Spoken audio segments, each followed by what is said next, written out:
ಮಾಜಿ ಪ್ರಧಾನಿ ದೇವೇಗೌಡರು ಎಡು ಬಿಟ್ರ? ಇವ್ರು ತಗೊಂಡ ಕೆಲವು ನಿರ್ಧಾರಗಳು ಇವ್ರ ಪಾಲಿಗೆ ಉಲ್ಟಾ ಹೊಡಿತಾ ಇದ್ದಾವ? ಅವ್ರು ಕಟ್ಟಿದಂತಹ ಸಾಮ್ರಾಜ್ಯ ಕಣ್ಣೆದುರಿನಲ್ಲಿ ಕುಸಿತಾ ಇದ್ದ? ಕೆಲವು ಸಂಗತಿಗಳನ್ನ ನೋಡಿದ್ರೆ ಅಂಥದ್ದೊಂದು ಅನುಮಾನ ಕಾಡ್ದೆ ಅಂತ. KMF ಅಂದ್ರೆ ದೇವೇಗೌಡರ ಕುಟುಂಬ ಅನ್ನೋ ಹಾಗೆ. ಸುರೇಶ್ ಎಂಟ್ರಿಯಿಂದ ದೇವೇಗೌಡರ ಕುಟುಂಬಕ್ಕೆ ಒಂದಷ್ಟು ಹಿನ್ನಡೆಯಾಗಿದೆ. ಮಾಜಿ ಪ್ರಧಾನಿ ದೇವೇಗೌಡರು ಎಡು ಬಿಟ್ರ? ಇವ್ರು ತಗೊಂಡ ಕೆಲವು ನಿರ್ಧಾರಗಳು ಇವ್ರ ಪಾಲಿಗೆ ಉಲ್ಟಾ ಹೊಡಿತಾ ಇದ್ದಾವ? ರಾಜ್ಯದಲ್ಲಿ ಅವ್ರು ಕಟ್ಟಿದಂತಹ ಸಾಮ್ರಾಜ್ಯ ಕಣ್ಣೆದುರಿನಲ್ಲಿ ಕುಸಿತಾ ಇದೆಯಾ? ಇತ್ತೀಚೆಗೆ ಆಗ್ತಿರೋ ಕೆಲವು ಸಂಗತಿಗಳನ್ನ ನೋಡಿದ್ರೆ ಅಂಥದ್ದೊಂದು ಅನುಮಾನ ಕಾಡ್ದೇ ಇರಲ್ಲ. ಯಾಕಂದ್ರೆ ಕಳೆದ ಲೋಕಸಭಾ ಚುನಾವಣೆಯಲ್ಲಿ ಹಾಸನ ಕೈಬಿಟ್ಟೋಯ್ತು, ರಾಮನಗರ, ಚನ್ನಪಟ್ಟಣ ಕೂಡ ಜಾರ್ಕೋದು. ಏನೋ BJPಯೊಂದಿಗಿನ ಕೂಡಾವಳಿಯಿಂದ ಮಂಡ್ಯ ಒಂದು ಉಳ್ಕೊಂಡಿದೆ. ಆದರೆ ಅಲ್ಲೂ ಒಳ ಬೇಗುದಿ ಬೇಯ್ತಾ ಇದೆ. ಅದನ್ನು ತಣ್ಣಗೆ ಮಾಡೋ ಕೆಲಸ ನಡೀತಾ ಇದೆ. ಇರಲಿ, ಈಗ ವಿಚಾರ ಏನಪ್ಪ ಅಂತಂದರೆ, ಇವರ ಪರಮ ರಾಜಕೀಯ ವೈರಿ DK ಸಹೋದರರ ಕೈ ಮೇಲಾಗ್ತಿರೋ ಎಲ್ಲ ಲಕ್ಷಣಗಳು ಕಾಣಿಸ್ತಾ ಇದ್ದಾವೆ. ಸದ್ಯಕ್ಕೆ ರಾಜಕೀಯ ನಿರುದ್ಯೋಗಿಯಾಗಿದ್ದಂತಹ DK ಶಿವಕುಮಾರ್ ಅವರ ಸಹೋದರ DK ಸುರೇಶ್ ಅವರು KMF ಅಂಗಳಕ್ಕೆ ಕಾಲಿಟ್ಟಿದ್ದಾರೆ. ಬಮೂಲ್ ನಿರ್ದೇಶಕರಾಗಿ ಅವಿರೋಧವಾಗಿ ಆಯ್ಕೆಯೂ ಆಗಿದ್ದಾರೆ. ಇದು ದೇವೇಗೌಡರು ಹಾಗೆ ಅವರ ಪುತ್ರ ಕುಮಾರಸ್ವಾಮಿ ಅವರಿಗೆ ದೊಡ್ಡ ಪೆಟ್ಟು ಅಂತಲೇ ಹೇಳಲಾಗ್ತಾ ಇದೆ. ಇದೆಲ್ಲದರ ಬಗ್ಗೆ ಡೀಟೇಲ್ ಮಾತಾಡೋಣ. ಇದು national TV special wide angle. ನಾನು ಮಂಜು ಪಾಣಕೆರೆ. ಅದೊಂದು ಟೈಮ್ ಕಣ್ರಿ. KMF ಅಂದರೆ ದೇವೇಗೌಡರ ಕುಟುಂಬ ಅನ್ನೋ ಹಾಗಿತ್ತು. ಆದರೆ ಕೆಲವು ವರ್ಷದಿಂದ ದೇವೇಗೌಡರ ಕುಟುಂಬದಿಂದ KMFನ ಆಡಳಿತವನ್ನು ಕಿತ್ಕೊಳ್ಳೋದಕ್ಕೆ DK ಬ್ರದರ್ಸ್ ಕಣ್ಣಾಕಿದ್ದಾರೆ ಅಂತಲೇ ಹೇಳಲಾಗ್ತಾ ಇತ್ತು. ಅದಕ್ಕೆ ತಕ್ಕಂತೆ ಈಗ DK ಸುರೇಶ್ ಅವರು ಮೊದಲ ಹೆಜ್ಜೆ ಇಟ್ಟಿದ್ದಾರೆ. ಹೇಳಬೇಕು ಅಂದರೆ ದೇವೇಗೌಡರ ಪುತ್ರ ರೇವಣ್ಣವರು 9 ವರ್ಷಗಳ ಕಾಲ KMF ಅಧ್ಯಕ್ಷರಾಗಿದ್ದರು. ಇಲ್ಲಿ ರೇವಣ್ಣವ್ರ ಬಗ್ಗೆ ಸುಳ್ಳು ಹೇಳಬಾರ್ದು. ಅವರು KMF ಅಧ್ಯಕ್ಷರಾದ ಮೇಲೆ ಸಾಕಷ್ಟು ಸುಧಾರಣೆ ಆದವು ಅನ್ನೋದು ಸುಳ್ಳಲ್ಲ. ಹೀಗಿದ್ದ ರೇವಣ್ಣ ಇನ್ನೂ ಈ ವಲಯದ ಮೇಲೆ ಒಂದಷ್ಟು ಹಿಡಿತವನ್ನು ಹೊಂದಿದ್ದಾರೆ. ಅಲ್ಲದೆ ಸತತವಾಗಿ 7ನೇ ಬಾರಿಗೆ ಹಾಸನ ಹಾಲು ಒಕ್ಕೂಟ ನಿಯಮಿತದ ಅಧ್ಯಕ್ಷರಾಗಿದ್ದಾರೆ. ಆದರೆ ಇದೀಗ ಸುರೇಶ್ ಎಂಟ್ರಿಯಿಂದ ದೇವೇಗೌಡರ ಕುಟುಂಬಕ್ಕೆ ಒಂದಷ್ಟು ಹಿನ್ನಡೆಯಾಗಿದೆ ಅಂತ ಹೇಳ್ಬೋದು. ಮುಂದೆ ಇನ್ನಷ್ಟು ಆದರೂ ಆಗಬಹುದು.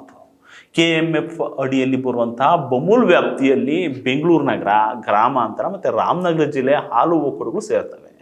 ಈ ಸಂಸ್ಥೆಯ ಚುನಾವಣೆಯಲ್ಲಿ ನಿರ್ದೇಶಕ ಸ್ಥಾನಕ್ಕೆ ಆಯ್ಕೆಯಾಗುವ ಮೂಲಕ ಪ್ರತಿಷ್ಠಿತ KMF ಅಧ್ಯಕ್ಷ ಸ್ಥಾನದಲ್ಲಿ ಸಹೋದರರನ್ನ ಕೂರಿಸೋದು DCM DK ಶಿವಕುಮಾರ್ ಅವ್ರ ಗುರಿ ಅಂತಾನೆ ವ್ಯಾಖ್ಯಾನಿಸಲಾಗ್ತಾ ಇದೆ.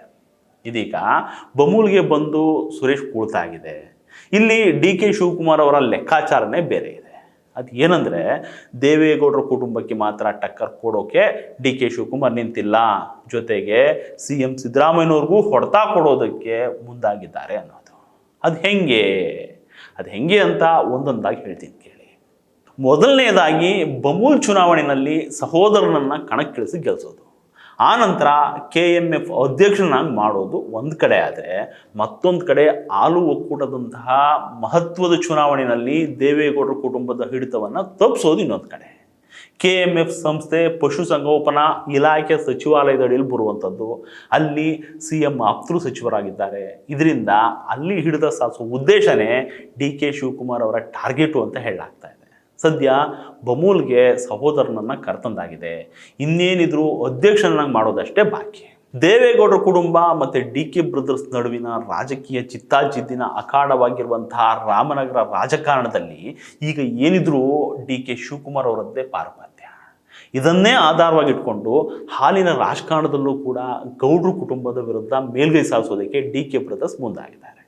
ಒಂದು ಹಂತದಲ್ಲಿ ಅದನ್ನು ಸಾಧಿಸೂ ಬಿಟ್ಟಿದ್ದಾರೆ ಅಂತ ಹೇಳ್ಬೋದು. ಇನ್ನು ಇದಕ್ಕಾಗಿ DK ಸುರೇಶ್ ಕಳೆದ 6 ತಿಂಗಳಿಂದ ತಯಾರಿ ನಡೆಸಿದ್ರು.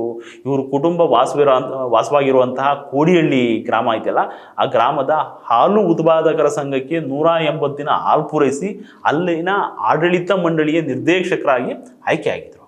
ಇದೀಗ ಬಮೂಲ್ ನಿರ್ದೇಶಕರಾಗಿ ಕೂಡ ಆಯ್ಕೆಯಾಗಿ KMFನತ್ತ ಹೆಜ್ಜೆ ಹಾಕಿದ್ದಾರೆ.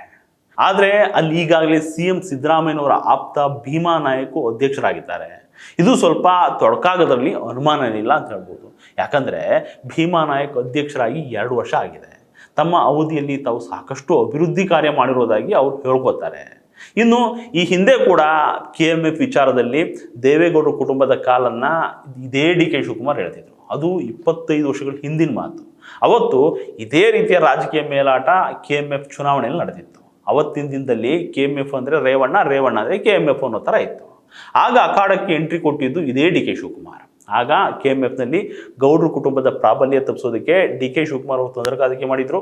ಗೌಡ್ರ ಪುತ್ರ HD ರೇವಣ್ಣ ಅವರಿಗೆ ಅಧ್ಯಕ್ಷೀಯ ಚುನಾವಣೆಯಲ್ಲಿ ಸೋಲು ರುಚಿ ತೋರಿಸಿದ್ರು. ಈ ಮೂಲಕ KMFನಲ್ಲಿ ಗೌಡ್ರ ಕುಟುಂಬಕ್ಕಿದ್ದಂತಹ ಬಿಗಿ ಹಿಡಿತವನ್ನು ತಪ್ಪಿಸಿದ್ರು.